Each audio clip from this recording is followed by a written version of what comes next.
Quinta-feira, pode rodar. No programa de hoje, uma grande dupla. O grande comentarista, professor e jurista, Fernando Capês. Twitter. Quando o juiz der uma ordem pra vocês mostrarem um IP, cumpram a ordem. Ele não vai, não. E um dos maiores promotores de justiça do país, o homem que entende tudo de crime organizado e facções, Lincoln Gaquia. Muito bem, senhoras e senhores, aqui está o Capês que trouxe o Gaqui aqui e a gente estava conversando já há um tempo. Pô, obrigado, Gaqui, de você ter vindo. Gaqui é lá do interior, lá de Presidente Prudente. E ele que é o cara. Que mano. O Gaquia é o cara que fez todo aquele esquema Operação do Moro, tal, não sei o quê, com calcinha apertada, mas foi esse homem que você pode contar-nos a trajetória, sem dúvida, Capês, que você conhece muito bem. Obrigado, Gaquia, de você ter vindo. Toda essa investigação que levou ao conhecimento de que o Moro, Sérgio Moro, estava ameaçado de morte, não começou com a Polícia Federal.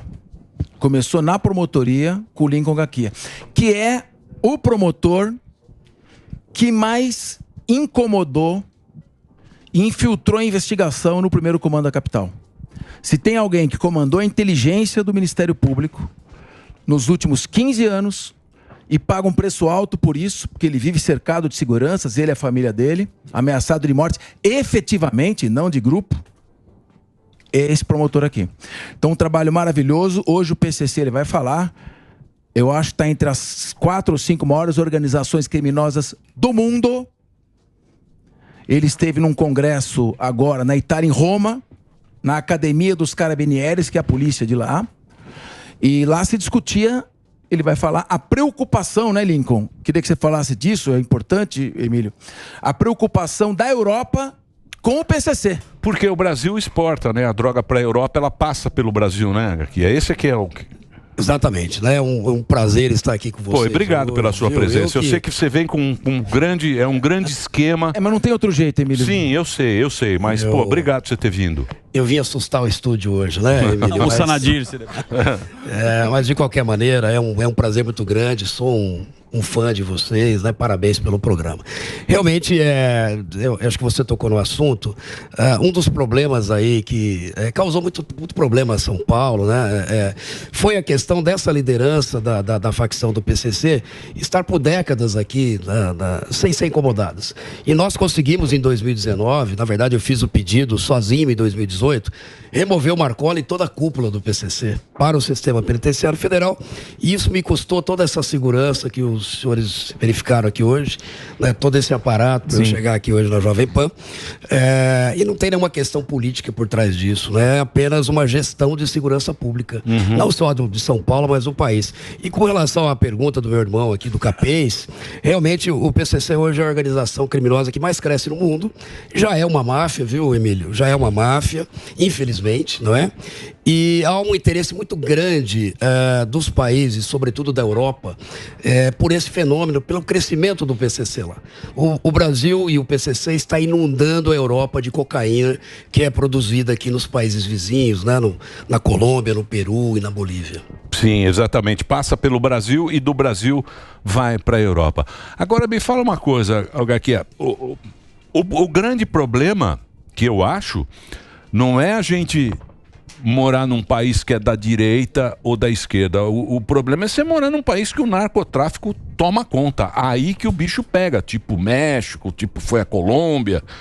Aí que é o grande problema, né? O Estado aceitar essa condição do bandido. Eu queria emendar uma pergunta nessa, que é muito importante.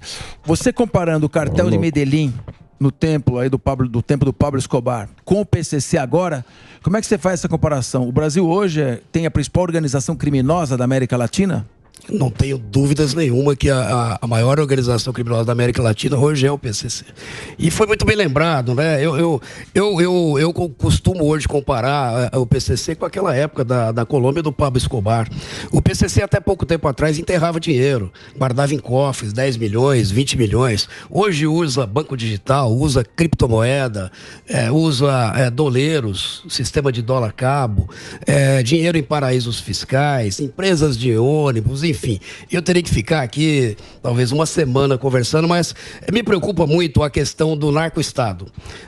O Brasil precisa acordar, Emílio, para esse problema.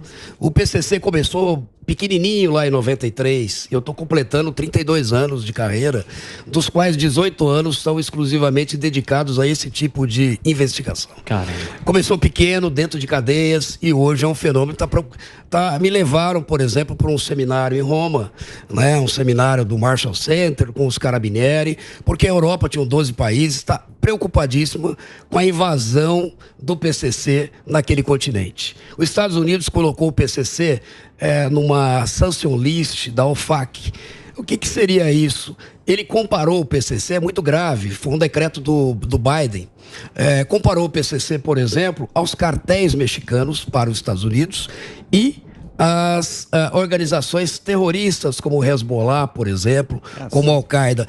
Para o americano, o PCC está no mesmo nível. Gostaria que para o Brasil também, Emílio, nós despertássemos para esse problema que os nossos irmãos da Europa já despertaram, que os americanos já despertaram, e a gente não tem um efetivo controle dentro do país. Aqui é mais ou menos cada um por si, os estados fazendo trabalhos isolados, a Polícia Federal e não tem uma integração. Agora, em que momento, nesses 30 anos... Isso é o quê? É vontade política? Sem dúvida, é vontade política. Eu acredito que, infelizmente, a gente não tem uma política de segurança pública de Estado, que eu, por exemplo, aprendi na faculdade. Né? O Estado é muito maior que as instituições, que as pessoas. O que tem aqui é política de segurança pública de governo. Acabou um governo, todo mundo pega a pastinha e leva essa política embora e começa outra, ainda que a anterior fosse boa. Porque vai marcar uma gestão anterior. Isso causou um problema muito grande aqui no estado de São Paulo, vejam. Nada contra, eu não vou falar de política, mas se manteve o PCC desde 2006 na Penitenciária 2 de Venceslau, onde é uma região de atuação minha, não é? Intocáveis até 2019, quando eu tive que fazer um pedido sozinho. Por quê? Porque o governo não autorizou. O governo de São Paulo não quis, com medo que acontecesse outro maio de 2006. Então, o que falta realmente é vontade política, mas o que falta é seriedade dos nossos dirigentes. Não querem enfrentar o problema. Exatamente, porque isso não dá audiência. Eu acho que se tiver um ataque, se tiver alguma coisa, não dá voto. Ô, Lincoln, mas agora é louco isso, né? Porque... Só. De frente com o Mimi. De frente com o Mimi. Na terceira eu peço música no Fantástico. Tá interessado, pô. Então, não, mas eu quero... Você quer um apoio aí? Meu segura aí. Porque é o seguinte, o que a gente vê, por exemplo, você pega lá, vamos pegar a Colômbia, tem as Farc, aquela LN, que estão no meio da selva, ninguém chega lá. Polícia não entra ninguém. É meio... um estado deles próprios, onde produz a cocaína, tal, manda pra cá, chega aqui, PCC, manda embora. Aqui, teve lá um negócio da Maré também, que polícia não entra no Rio de Janeiro. Ficou meio... É isso. Eu falei, opa, isso aí parece meio Farc do cara de não entra, o Estado não entra mais nesses lugares. Sim. Então eles mandam, eles dominam, a lei é dos caras, e isso pode virar o que virou lá, se continuar essa... É assim mesmo? Infelizmente é assim, né? São Paulo a gente não tem ainda esse tipo de problema. Já tivemos, inclusive, em algumas comunidades aí, problemas, até em campanha política do governador, etc., que foi surpreendido por traficantes, mas em São Paulo a gente não tem ainda esse problema que está no Rio de Janeiro. Mas o que eu disse é que vimos no Rio Grande do Norte que eles praticamente pararam o Estado com ataques e a polícia simplesmente não sabia de onde vinha. Isso aconteceu aqui em 2006, Sim. Né, quando as delegacias e os quartéis de polícia foram cercados e atacados. Você imagina a população, o que ela sentia diante daquilo, falou, poxa, se o o quartel está cercado, se a delegacia está cercada, imagine sobra para nós, né? Não é? Sobra para a população. E aquela época, o Emílio, o Marcola dizia que tinha 100 mil soldados armados. E nós não sabíamos se eles tinham 10 mil, 50 mil. Hoje a gente sabe. Hoje já Graças ao trabalho de inteligência que é desenvolvido aqui no estado de São Paulo e que é o melhor do país, sem sombra de dúvida. Ô Lincoln, agora, desses 30 anos, em que momento que vocês conseguiram notar que a proporção ficou gigantesca? Porque, como o senhor disse, começou pequenininho em 93, dentro das penitenciárias. Em que momento vocês viram, isso aí tá grande, a partir daqui não sabemos como que vamos fazer para desmantelar isso daí? Eu divido o PCC em 3 fases, né? Tem aquela fase de criação dos anos 90, que vai mais ou menos ali até os anos 2000, quando o Marcola assume. O Marcola, quando assumiu, ele colocou muitos serviços sociais, entre aspas, ônibus de graça. Ele, por exemplo, mandou fornecer droga para os presos, para eles poderem vender nas comunidades e ter um meio de vida, entre aspas, né? Isso acabou criando outro problema, porque a família acabou sendo presa e os presídios femininos estão lotados de mulheres, de bandidos e traficantes que também se envolveram no tráfico. Mas isso gerou uma hegemonia do PCC hoje no tráfico no estado de São Paulo. Não temos briga por ponto de tráfico aqui mais, nem mortes, porque está tudo dominado pelo PCC. E aí na terceira fase, Capês, se me permite, que é a mais perigosa, quando eu vi que isso se tornou algo incontrolável quase, quando o PCC entrou no ramo do tráfico internacional de cocaína para a Europa. Você compra 1 quilo de cocaína de 1.200 até 1.800, 2.000 dólares nos países andinos e você vai vender isso na Europa, Emílio, a 30, 35 mil euros. Na França chegou a 80 mil euros, caraca, dependendo da época e da fiscalização. Se chegar na Ásia, 150 mil dólares. Quando perde, só perde a droga. É um caminho sem volta. Você imagina que nós... É um business muito... É um business que envolve, inclusive, a Andrangheta, hoje, que está associada com o PCC, e outras máfias, mas também associadas. Queria te fazer uma pergunta. Olha, eu tive agora em Berlim, vocês mostraram até a foto eu comendo sanduíche, mas eu, na verdade, era um congresso de direito econômico. Sim. Né? Eu vi a foto. Eles gostam de... Comendo um hot dog. Eles já me quebraram. Eles gostam de diminuir a gente. Já me quebraram as pernas, mas tudo bem. Eles fazem isso comigo todo dia. Lá, uma coisa interessante. Agora sim, essa é melhor. Vocês mostram. Bom, e aí o que aconteceu? Lá, nós estávamos discutindo, eu queria que você confirmasse essa informação. O preso chega no presídio. Vem a organização, entrega para ele uma toalha, sabonete, e pergunta o que ele vai precisar e vão cuidar da família. E cobram R$1.000 por mês. Aí ele diz, eu não tenho R$1.000 para pagar. Não tem problema. Quando você sair, você vai trabalhar para nós e pagar. O que tem de veracidade e precisão nessa informação e como é que eles têm recrutado? Quer dizer que quanto mais a gente prender, mais nós vamos fortalecer a organização criminosa. Esse é o problema. Na verdade, o PCC é uma organização justamente que começou dentro do sistema prisional, ao contrário das máfias italianas, por exemplo, né? E máfia de Nova York e outros. E por essa forma de origem, de começar dentro do sistema, ele tem que se alimentar da ausência do Estado. Onde o Estado falta, e inclusive nas comunidades carentes, que quando eles começaram a implementar o tráfico de drogas, eles começaram a investir nas comunidades. E não é porque eles gostam da população carente, é para ali onde eles produzem e vendem a droga, que o pessoal aqui, né? O Pablo Escobar fazia isso. Isso. Né? É para não chegar a polícia, para a polícia aí não incomodar. Mas, na verdade, aonde que isso vai realmente prejudicar os negócios e por que eles têm vamos dizer, essa aceitação tão grande no sistema? Qual é o medo de um cidadão dele entrar num sistema prisional pela primeira vez? É ser estuprado, é ser extorquido, é ser morto. Não é? Que passa pela cabeça do cidadão, eu vou entrar E o PCC meio que colocou ordem na época nesse caos. Por quê? Porque havia uma ausência do Estado. Então eu sou promotor desde 1991. Né? Em 92 eu já tinha presídios como promotor de execução, que faltava às vezes um item de higiene. O sujeito chega lá e fala, tá aqui um Presto-Barba, tô aqui uma pasta de dente. Se você precisar falar um chinelo, às vezes o sujeito chegava de Havaianas lá, você precisar falar com a tua família, você vai ali naquela cela do fundo que o fulano vai te emprestar. Então isso é o que eu chamo de serviço social. Isso cativou, isso trouxe o preso para o lado. Sim. E quando ele sai, não tem café grátis. Fica uma dívida, o cara vai ter que pagar. Porque se não pagar, meu irmão, aí o bicho pega. Só para complementar isso, desculpa, Alba. Na polícia e na política, o PCC todo mundo fala que está infiltrado. Vocês têm investigações nesse caso? Sim, o PCC hoje, até porque como eu tenho classificado o PCC como uma máfia, para ser uma máfia você tem que ter, por exemplo, atuação transnacional. Você tem que ter, por exemplo, uma forma empresarial de divisão. Eles já têm, né, de estrutura de poder. Você tem que ter um domínio armado do seu território. E você tem que ter infiltração nos poderes e corrupção.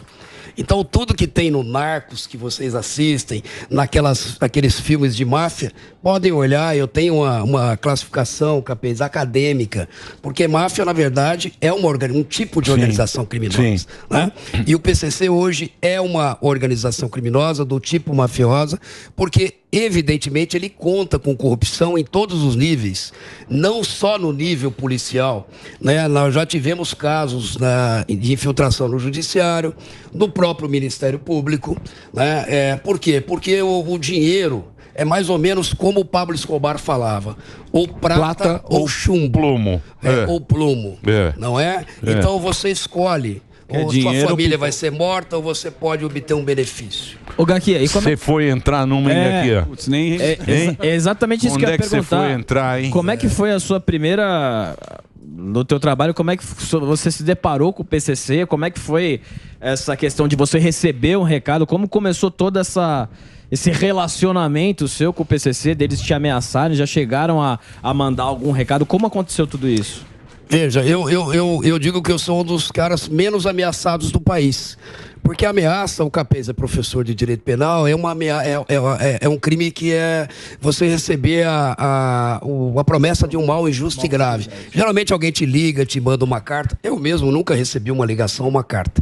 Em 2005, Emílio, numa das investigações que eu já tocava, eu sempre fui meio, vamos dizer aí, eu acho que um pouco mais proativo do que o resto, às vezes, dos colegas. E eu acabei sendo jurado de morte e soube quando nasceu o meu segundo filho, que hoje tem 18 anos. Não é? O Paulinho. E eu estava comprando fraldas na farmácia e mandaram eu correr para minha casa porque tinha uma ordem para me matar. E eu sendo promotor, eu falei, poxa, deve ter toda uma estrutura por trás, que imagina, né? Ninguém mata um promotor, embora já tinha matado em Presidente Prudente o Machado Dias, que é meu amigo de pescaria, de futebol, o nosso saudoso e querido Machadinho. De qualquer forma, não me deram respostas. Eu queria saber 3 coisas. Quem, como, 4. Quem, como, onde, por quê. Quem pode me matar? Como, onde, por quê? Como não me deram essas respostas, nem o Ministério Público, nem a polícia, eu comecei a investigar por conta própria. E aí começou isso em 2005, não parou mais até hoje. Então você perguntar por que eu entrei nisso, não foi por uma razão altruística, não foi por por um motivo, foi para salvar a minha própria pele. E eu salvei naquele momento, mas aí eu gostei. Né? Eu acho que eu respondo e o seu pelas senso minhas de dever escolhas. com a sua instituição. Eu acho que eu realmente eu respondo pelas minhas escolhas. Em 2008 eu já era jurado de morte e eu fui promovido por uma promotoria civil. Na época minha falecida mãe, né, era muito religiosa, ajoelhou, fez uma oração, não é? E todo mundo comemorou porque eu ia sair dessa área e eu troquei com um colega e voltei para a parte criminal e assumi o GAECO, né? E aí as investigações não pararam até hoje. E para culminar, a escolha, e eu acho que, como eu disse, cada um é responsável pelas próprias escolhas. Em 2018, depois do Estado ter recusado fazer a remoção da cúpula do PCC para o sistema federal, que eu tentava desde 2006... Desde 2006 eu tentava que fosse feito como promotor de execução. Que foi na época que teve aquele rolo aqui, né? Que parou São Paulo. Sim. Maio de 2006. Maio de 2006. Então, quando eu resolvi fazer o pedido, só para complementar, quando eu resolvi fazer o pedido, eu já sabia que isso ia marcar a minha vida e que eu seria aí jurado de maneira indesculpável. É como uma máfia, isso não tem perdão. Isso já foi falado internamente, dentro dos presídios federais, que a ordem para me matar está de pé e faz 5 anos eles não conseguiram executar. Graças a Deus, né? Graças a Deus, graças a esses anjos da Polícia Militar que me protegem 24 horas por dia, graças à minha família. Enfim, eu sou muito grato a isso tudo, mas Eu sabia que isso poderia acontecer, Emílio. Se você me permitir, eu acredito muito nesse país, parece um pouco piegas. Falei isso numa aula, numa palestra que eu dei numa faculdade de Direito, lá de Presidente Prudente, onde eu lecionei, inclusive, onde meus 2 filhos, Roberto e Paulo, estão fazendo faculdade de Direito também, que, parafraseando o Bernard Shaw, né? Aquele dramaturgo, ele dizia assim: eu agirei sempre como se a minha atitude fizesse uma diferença. Muita gente me chama de bobo, de olha, quer aparecer, olha o que ele fez com a vida dele, da família dele, mas eu acho que eu cumpri o meu dever de promotor público, de cidadão, não é? E eu acredito nesse país, viu, Emílio? Eu acho que ainda vai dar certo. Boa, isso é bom. Você acredita, a gente fica feliz. Deixa eu só fazer um break, eu tenho que fazer um break agora só para a Rede Jovem Pan. Muito obrigado pela sua audiência, todo mundo ligado aqui na programação da Jovem Pan. É isso, né, Dedê? Todo mundo ligado aqui. Já já a gente volta para você que está acompanhando pelo rádio. Vai lá, Reginaldo. Muito bem. Deixa eu fazer uma pergunta pro senhor. O delegado Boquinha. Ele sempre tem uma na boca. Ele queria ser... Eu queria. Ele queria ser da polícia. Amigo do Sargento Piscite. Não passou no psicotécnico. Coronel Piscite é amigo dele. Acharam entorpecente, né? Se o senhor, falando do crime organizado, se apreende a droga, eles têm um desfalque e quebra o caixa dos caras. E eles sabem disso. A investigação, a inteligência... está em cima, obviamente, das ramificações, que são as empresas que eles adquiriram para fazer a lavagem do dinheiro, os advogados que eles investem e tal.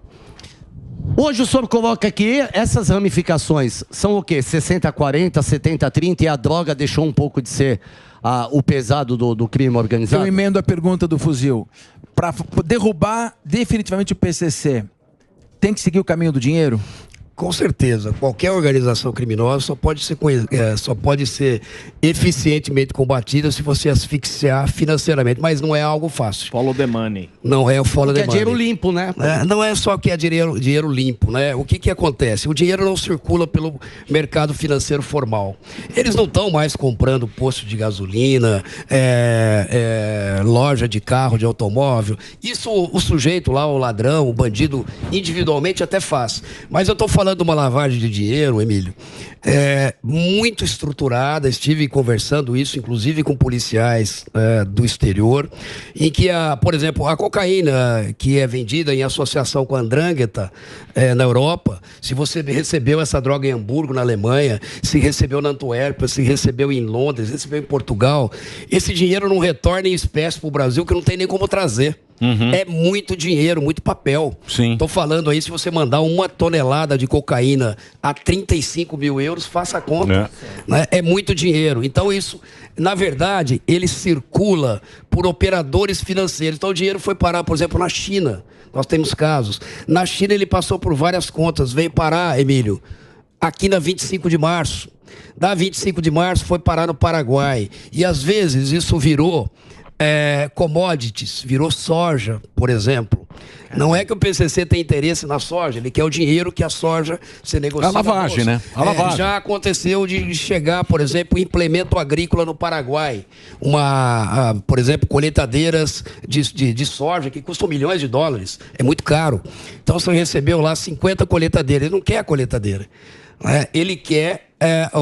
ele vai lá na concessionária, vai receber aquele dinheiro na ponta.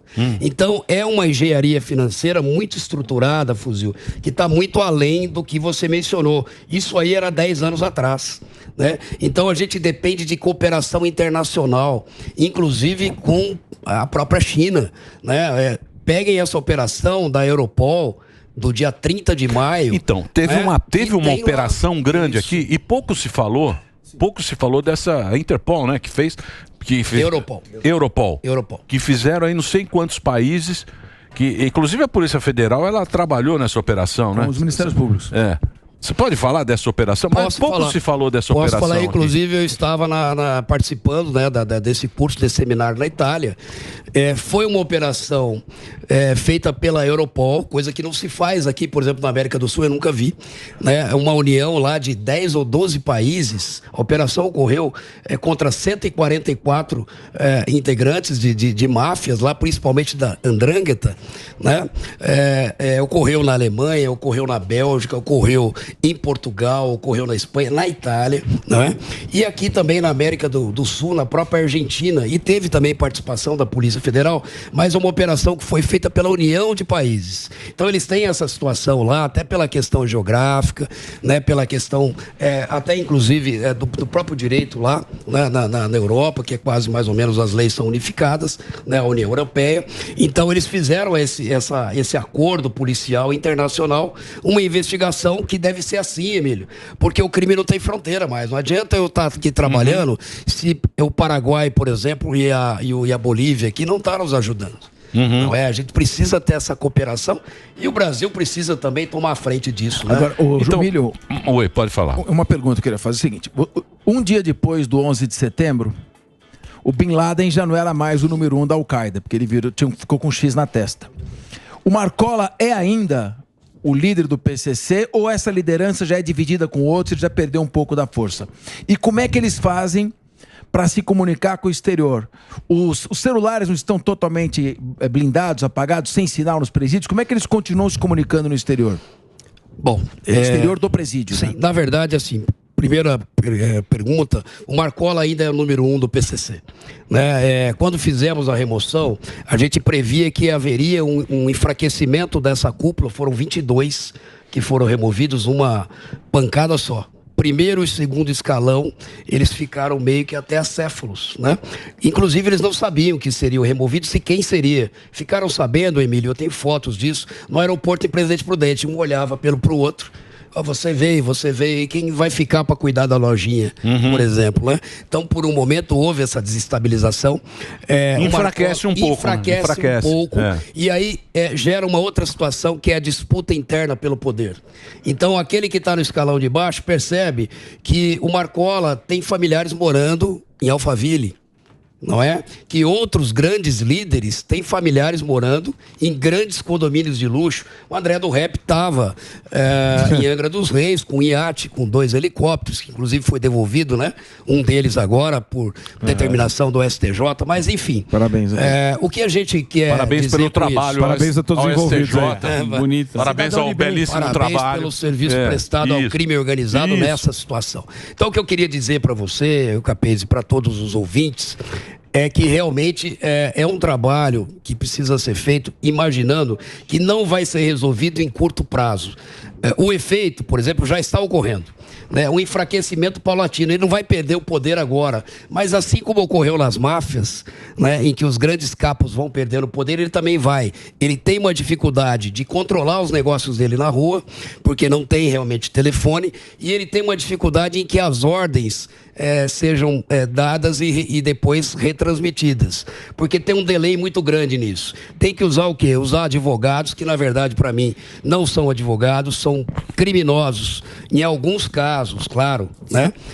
Excetuando aí 99,9% da advocacia do Brasil, advocacia criminal, mas alguns se prestam à função de pombo-correio do crime organizado. Isso aconteceu na Itália, porque os grandes capos da máfia que estão no cárcere duro, né, que é o artigo 41 bis, que foi feito na época, depois que mataram o Falcone, endureceu muito a legislação na Itália. O Capês aqui é um doutor nessa área, mas lá tem um isolamento total para mafiosos, total, 24 horas por dia, isolados, e mesmo assim eles conseguem se comunicar, né? Seja através de familiar, seja através de advogado. Então, o que a gente pretende, né, nesse caso, pretendeu com a remoção, foi um enfraquecimento dessa geração do PCC. E talvez daqui a 5 anos, Emílio, eu volte no programa, se Oxalá Deus me permitir, e que a gente vai ver que essa geração do PCC, liderada pelo Marcola, acabou.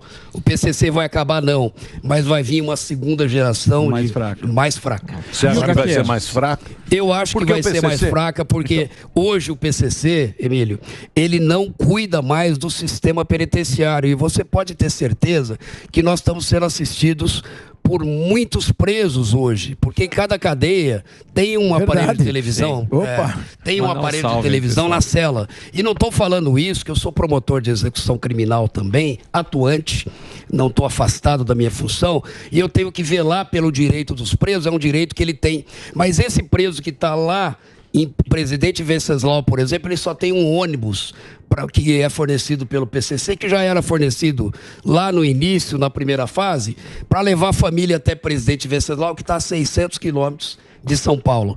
E o que ele ganha com o tráfico internacional de cocaína? Nada.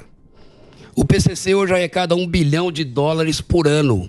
Por ano. O que esse preso que contribuiu, que é a massa de manobra do Marcola e da liderança ganha, que está aí dentro do presídio? Nada. Ele só tem o que ele tinha há 10 anos atrás, um ônibus para levar a família. E quando ele sai endividado. Cresceu muito e tem que pagar o salve lá. Porque o Estado abandonou o sistema, né? Exato. O Estado deixou o sistema ser dominado. Ser dominado. Dominaram. Mas tem a dignidade humana agora, na eu sei que a gente tem... E a impunidade. Porque o problema para a sociedade é o que aconteceu com o André do Rap. Aquilo lá é um negócio que você não consegue entender. Explicar. Você não consegue. O Nico veio aqui, prendeu, a polícia. 6 meses. Operação gigantesca. Tal, procurando tal. Encontrou, saiu na televisão, falou: pô, que legal, olha só, aquela casa bonita, aqueles barcos, não sei o quê. 6 meses depois o cara foi embora, ninguém mais sabe onde tá andando. E agora o helicóptero que levava órgãos. Isso, era pra isso, do hospital. Órgãos do hospital. Então, você falou, pô, que bacana. Não, Devolve. Devolve. E a gente tem usar pra ir pra Angra. E o duro é que a gente tem que quem devolver, né? Ninguém quer pegar o helicóptero, porque o cara... E o pior é que a gente tem que ouvir do ex-ministro paciência. Nenhum policial foi corrupto, né? Agora e o Sérgio Moro? E essa história do Moro aí? O Moro também, né? Obrigado, hein, O Moro tem que agradecer ao aqui. Não, justamente, né? Foi uma ameaça, de morte também. Que pé que tá essa história? E até incluindo nesse caso, também teve ameaça com o Datena, com o ex-governador também. Então, vamos separar o joio do trigo das ameaças. Vamos fazer uma classificação de ameaça. Eu acho que surgiu com esse caso do Moro, que começou com a gente, começou com a investigação no Ministério Público do Estado de São Paulo. A gente investigava um setor do PCC que eles chamam de sintonia restrita. O que é a sintonia restrita? Eu falo que é o departamento de homicídios e atentados do PCC. Ele só existe para resgate, para matar autoridades, como eu, por exemplo. Então, um dos motivos pelos quais eu investigo a sintonia restrita é pela minha própria segurança, evidentemente, né? E aí, nessas investigações, nós tivemos informação de que o senador Moro seria um dos alvos dessa facção, né? Junto com familiares, possivelmente. Então, nós colhemos elementos, levamos isso para Brasília, levamos para a cúpula da Polícia Federal. Eu mesmo, junto com o Dr. Sarrubo, o procurador-geral aqui de São Paulo, informei pessoalmente o Sérgio Moro e a sua esposa Rosângela da situação e disse a ele, e talvez ele vai se lembrar aí disso, falei, senador, em 3 meses nós vamos entregar essa quadrilha toda presa para o senhor. Eu lembro. Confie em mim. E aí eu, inclusive, mandei uma mensagem para ele no dia da operação. Falei, senador, em 45 dias a Polícia Federal, num trabalho republicano e exemplar, conheço todos os policiais envolvidos nessa investigação e faço uma deferência ao delegado Martin, né? Em nome dele, de Cascavel, que está chefiando essa operação em Curitiba. Eu cumprimento todos os outros policiais. É uma investigação séria em que o GAECO, o Ministério Público de São Paulo, acompanhou para e passo desde o primeiro dia. Então, qual é a intenção? Era realmente sequestrar o senador Moro e os seus familiares, talvez aí, para tentar algum tipo de benesse. Mas como é que vocês chegam a isso, Gaquiel? Você é um cara que, como é que é o teu dia a dia assim e tal? Como é que é? Não sei se pode falar. Se eu falar, não pode falar. Se eu falar, eu tenho que te matar. Então, não vou poder falar. Mas assim, por exemplo, como é que chegar... As etapas, É que não pode... como é que se chegou ao negócio do não pode falar, né? O Moro foi muito corajoso, né? O Moro foi corajoso Então, de autorizar a transferência do Marcola. Por isso que ele foi ameaçado também. Ninguém queria transferir. Você que fez o pedido, não é isso? Não, eu com todo o respeito... Você que está fazendo o pedido. Com todo o respeito que eu tenho ao senador Moro, né? Não houve nenhuma participação do governo federal, participação ativa do governo federal na remoção do Marcola e da cúpula do PCC. Até porque a lei não permite. Né? Como é que funciona uma remoção de preso? Quem pede são os estados. Isso. Né? E aí, o que deveria pedir? O estado de São Paulo teria que ter feito o pedido, não eu. Alguém sabe, por exemplo, quem removeu o Fernandinho Beiramar para o sistema penitenciário federal? Sabe se tem um delegado ou um promotor lá ameaçado de morte, um juiz? Não tem, porque foi o Estado que fez. Marcinho VP... nem da Rocinha, e aí vai.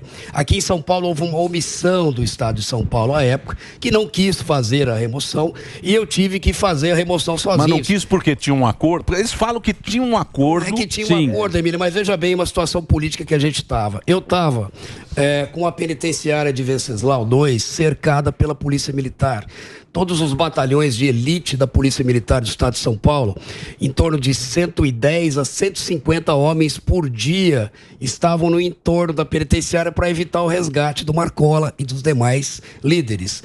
Como é que você ia resolver aquilo? Nós vamos manter a polícia lá o resto da vida? Não dá. Então a gente tinha que remover, mas era final de gestão. Nós tínhamos aqui um governador que estava disputando a reeleição. Nós tínhamos um presidente que também estava disputando, que isso foi descoberto em setembro. Foi antes do primeiro turno das eleições. Então ninguém queria, por exemplo, que acontecesse como aconteceu em 2006. Sim. Então, de repente, eu vou perder a eleição por conta Você vai mexer num vespeiro, né? Deixa quieto, faz de conta que eles não mexem com a gente não mexe com eles estão aí ganhando dinheiro no tráfico internacional, não estão nos incomodando, mas estão sim, porque a cocaína está matando, o K9 está matando aqui na Cracolândia, e eles estão vendendo. Então a gente não pode ter uma análise simplista disso, achar, olha, eles estão lá quietinhos, eles não estão quietinhos no sistema, eles dominam o tráfico de entorpecentes aqui dentro do país e agora também monopolizando esse tráfico internacional. Ô Lincoln, agora, mas é aquilo que você falou, uma né? questão... eu só queria perguntar uma coisa também. É verdade que... Datena, é verdade que o PCC proíbe o uso dentro dos presídios de determinadas drogas? Fala um pouco dessas drogas sintéticas aí, não só do K9, de outras que estão... O PCC não autorizou o K9. Os seus soldados, não. O que aconteceu foi muito bem lembrado. Eu vou voltar à época do crack. Quando o crack invadiu as ruas, invadiu os presídios também, eles acabaram perdendo aquela disciplina que eles tinham, porque o crack deixou eles ensandecidos dentro do sistema. Aí o Marcola deu uma ordem, um salve, para proibir o crack no sistema prisional e foi abolido do sistema. Mas, por outro lado, o PCC vende nas ruas.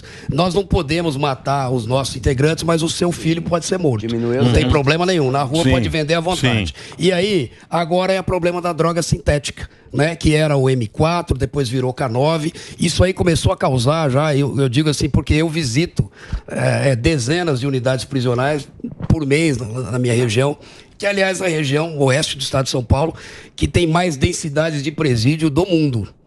Ninguém tem mais presídios que a gente, não tem nada lá, só presídio. Então o que eu queria dizer com isso? O que é ruim para eles não querem lá. Começou a dar problema no sistema, foi proibido o K9, mas eles estão vendendo aqui na rua. E o K9 está causando muito problema e vai piorar. E vai piorar agora, Emílio, com a chegada do fentanil. O fentanil vai entrar no Brasil, já há casos aqui de fentanil em São Paulo.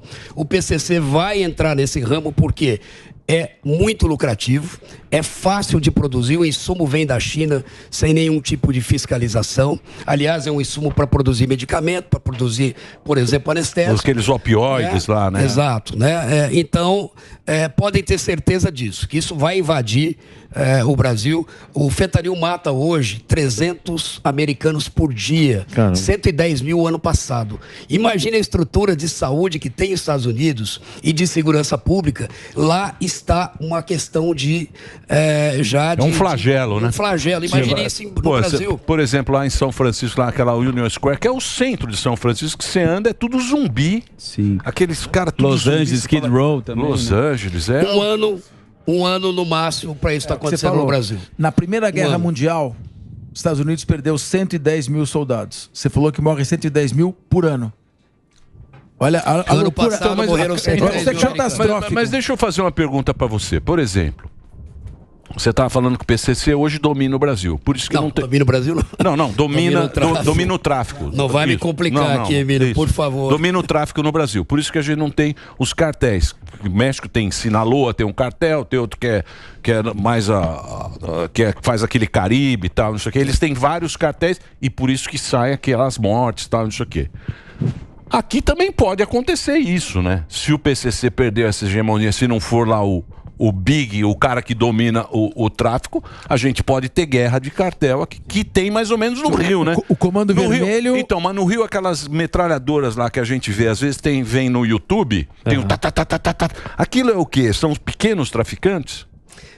Olha, infelizmente a organização do PCC, ela é infinitamente superior à do Comando Vermelho e de outras organizações criminosas. Comando Vermelho, por exemplo, eles permitem que o traficante, o empregado, por exemplo, né, o gerente, ele tome o morro do seu superior.